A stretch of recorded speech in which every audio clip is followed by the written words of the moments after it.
Ada guru yang menyampaikan pagi anak-anak absen, tetapi setelah itu hilang. Menghilang. Iya. Jadi tidak bisa terpantau. Nggak bisa, secara iya langsung. kita nggak tahu. Assalamualaikum warahmatullahi wabarakatuh. Bismillah, alhamdulillah, wassalatu wassalamu ala rasulillah, sayyidina wa maulana Muhammad wa ala alihi wa sahbihi wa mawala amma ba'd. Selamat pagi pemirsa semua, semoga kita semua diberi kesehatan dan perlindungan dari Allah Subhanahu wa Ta'ala. Tentunya bersama saya Nurul Mas'uda sangat bahagia sekali untuk menyapa Anda semua. Tentunya di sini dan kali ini pada tanggal 1 September 2020 saya tidak sendiri tetapi ditemani oleh narasumber yang luar biasa yaitu Ustadz Naim. Beliau adalah Kepala SMP Zainuddin Waru. Baik, langsung saja kita sapa. Assalamualaikum Ustadz. Waalaikumsalam warahmatullah. Bagaimana kabarnya Ustadz? Alhamdulillah. Alhamdulillah. Sehat. Gitu. Semoga selalu diberikan kesehatan agar bisa melaksanakan aktivitas seperti biasanya. Amin, amin, Allahumma amin. Pada hari ini kan kita akan membahas tentang pembelajaran jarak jauh. Ya, yang sudah tidak asing kita lakukan dari awal pandemi, sudah dilakukan beberapa bulan yang lalu ya. Yeah. Dari SMP Zainuddin sendiri itu apa saja sih yang dilaksanakan atau yang disiapkan lembaga sekolah untuk menghadapi pembelajaran di tengah pandemi ini atau biasa kita sebut dengan pembelajaran jarak jauh? Iya. Yang jelas kami dari SMP Zainuddin itu selalu mengacu pada aturan-aturan yang sudah digariskan oleh pemerintah. Ya. Jadi pure di SMP Zainuddin ini melaksanakan pembelajaran jarak jauh. Tidak, biasanya kan ada yang setengah-setengah, ada yang sebagian masuk, ada yang jarak jauh, tapi karena kami di SMP Zainuddin ini pure mengikuti aturan yang sudah dikeluarkan oleh pemerintah, jadi kami murni melaksanakan pembelajaran jarak jauh. Sedangkan persiapan yang kami lakukan, di antaranya yang pertama adalah berkaitan dengan pengaturan jadwal atau mengarah pada kurikulum. Jadi kami menyesuaikan, kan tidak sama ketika pembelajaran tatap muka atau bersemuka di dalam kelas dengan pembelajaran jarak jauh. Yang kedua, kami memberikan pembekalan kepada guru-guru, kepada ustadz-ustadzah, pembekalan tambahan untuk melaksanakan pembelajaran jarak jauh. Sedangkan kami juga mensosialisasikan kepada anak-anak, kepada siswa, dan juga kepada orang tua siswa bagaimana pembelajaran jarak jauh. Itu diantara persiapan-persiapan yang kami lakukan. Oke. Jadi tadi kan sudah disebutkan bahwa sudah ada persiapan-persiapan dan pembekalan untuk guru-guru tadi ya. Nah, terus setelah itu apa saja sih upaya atau fasilitas dari lembaga atau sekolah itu sendiri? Ya, yang pertama kami karena pembelajaran jarak jauh ini kan membutuhkan kuota, ya, membutuhkan jaringan internet. Jadi yang jelas kami menyiapkan itu di sekolah. Jadi kami menaikkan apa istilahnya itu ya, MBS-nya atau kecepatan WiFi sampai 3 kali untuk memenuhi apa itu pembelajaran jarak jauh itu.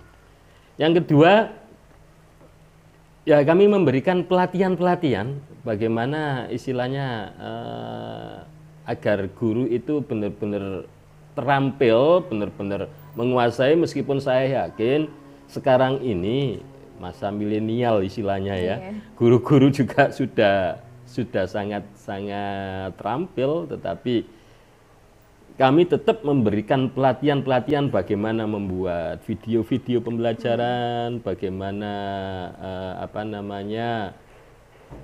menguasai atau menggunakan Classroom, Google Form dan lain-lain agar lebih terampil lagi.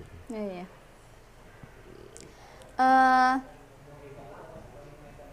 Kalau tentang tadi seperti pelatihan agar guru itu lebih terampil itu, dan mungkin kalau yang sudah dilakukan oleh guru-guru pada umumnya di tengah pandemi ini itu kan mungkin dengan Google Classroom atau video apalah gitu. Terus mungkin kalau di SMP Zainuddin ini memiliki metode atau cara yang lebih berbeda gitu. Ya, jadi begini, sebenarnya di awal tahun ajaran dulu itu kami sempat merencanakan bahwa setiap hari minimal ada 15 menit atau 20 menit kami menyapa anak-anak lewat meeting room. Misalnya Zoom, Google Meet, dan sebangsanya. Tetapi setelah berjalan beberapa hari ternyata itu sangat membebani kepada wali murid, karena ternyata istilahnya kuota yang tersedot dari pembelajaran model seperti itu cukup banyak. Jadi setelah mendapatkan masukan dari beberapa wali murid, maka kami mengubah kebijakan tersebut dengan lebih memaksimalkan pada penggunaan WA, WhatsApp, penggunaan Google Classroom, Google Form, video, terus juga memberikan materi-materi yang dikirimkan melalui WA atau apapun yang bisa dipelajari secara luring, luar jaringan oleh siswa. Jadi misalnya begini, bahasa Indonesia untuk memberikan pembelajaran, guru bahasa Indonesia membuat materi berupa PPT atau video diberikan ke anak-anak melalui WhatsApp. Nanti anak-anak mendownload itu, nah itu nanti bisa dipelajari secara luring. Gitu. Iya. Jadi kombinasi antara daring dan luring.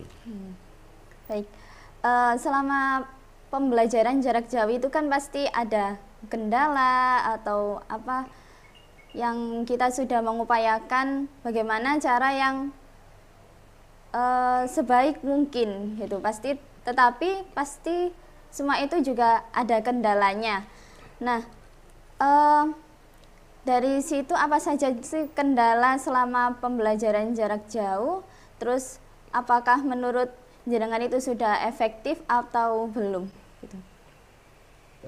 Saya jawab dari kendalanya dulu ya. Kendalanya, yang pasti ada kendala. Seperti yang saya sampaikan tadi, bahwa kami sampai menaikkan apa sih istilahnya itu, kecepatan internet, kecepatan wifi sampai 3 kali, dari 20, 50 sampai 100. Tetapi itu juga belum menjawab kendala, belum menyelesaikan masalah. Masih saja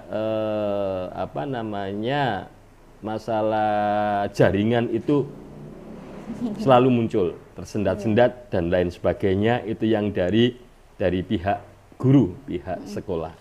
Sedangkan yang dari siswa sama, yang dikeluhkan oleh wali murid, oleh anak-anak juga masalah kuota.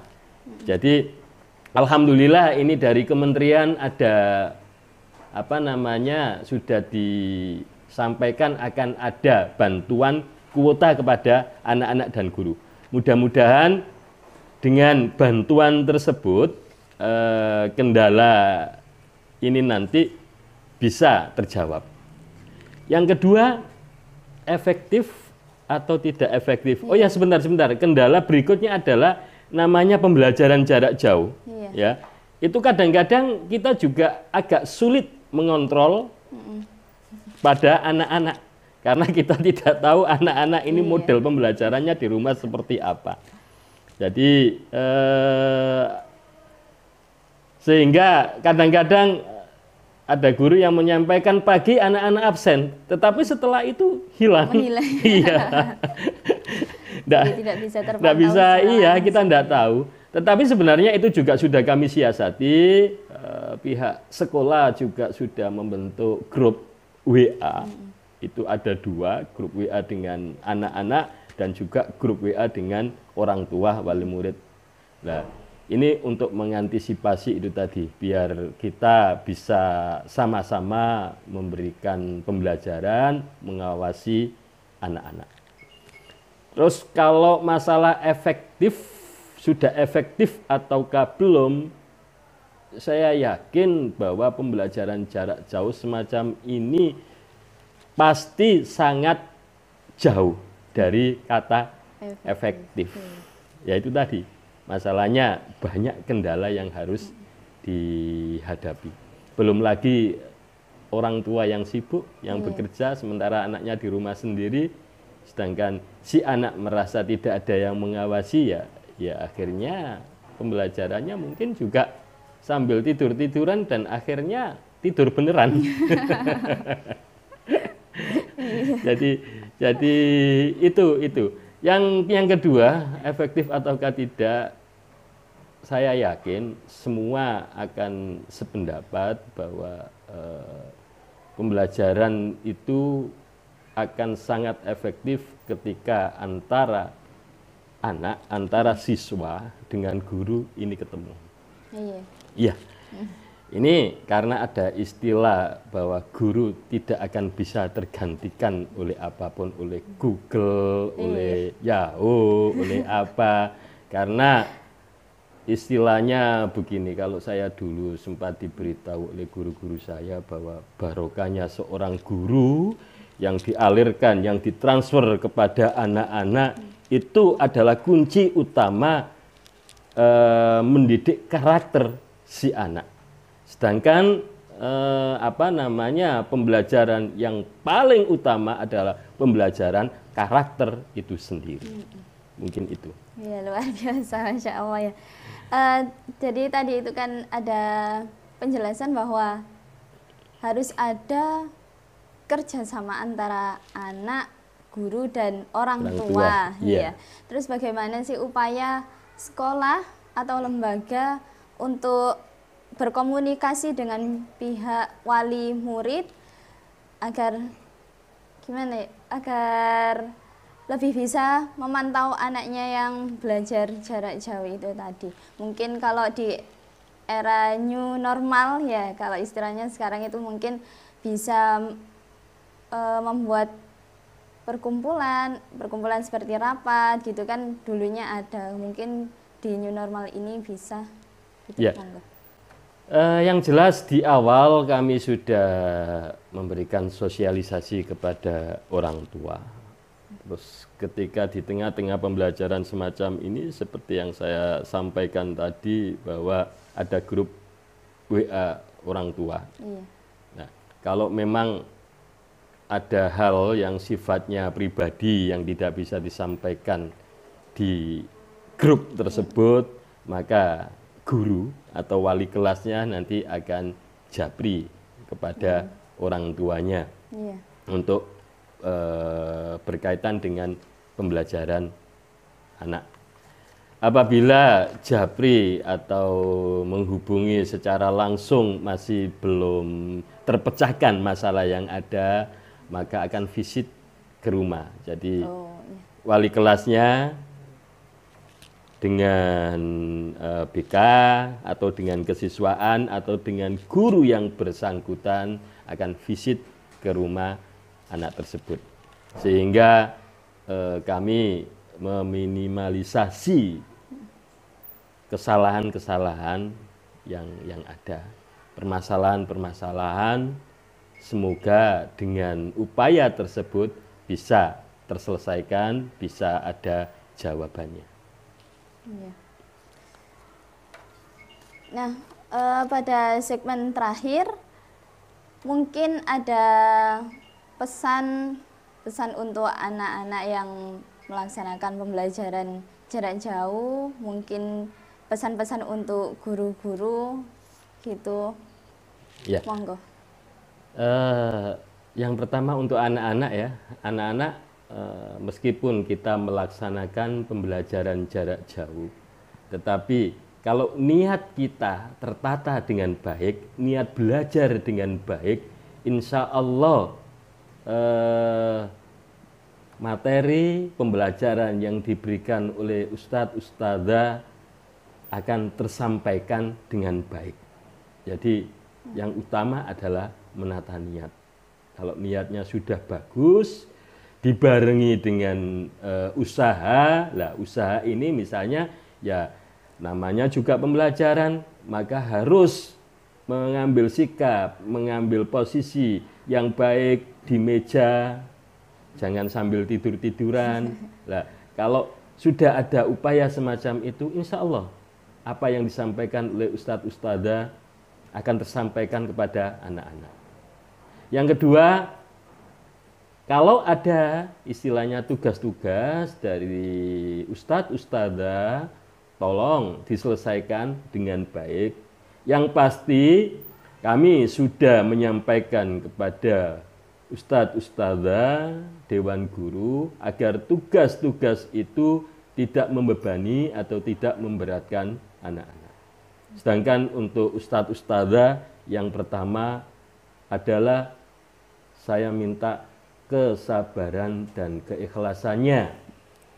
Karena pembelajaran jarak jauh pasti banyak kendala, banyak masalah. Tetapi kalau Ustadz Ustadzah melaksanakan dengan sabar, dengan ikhlas, insya Allah semua bisa dilaksanakan dengan baik. Untuk anak-anak dan Ustadz Ustadzah, ayo kita sama-sama tetap semangat untuk belajar dalam masa pandemi ini. Mungkin itu yang bisa saya sampaikan kepada anak-anak dan juga kepada kita semua. Sangat luar biasa penjelasan dari Kepala Sekolah SMP Zainuddin ini, Ustadz Naim.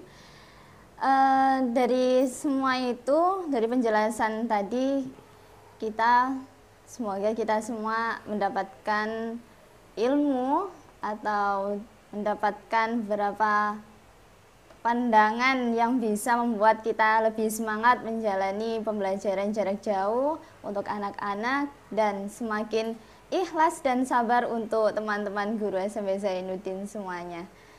Baik, saya Nurul Mas'udah mohon undur diri, semoga kita bisa berjumpa di lain kesempatan. Assalamualaikum warahmatullahi wabarakatuh.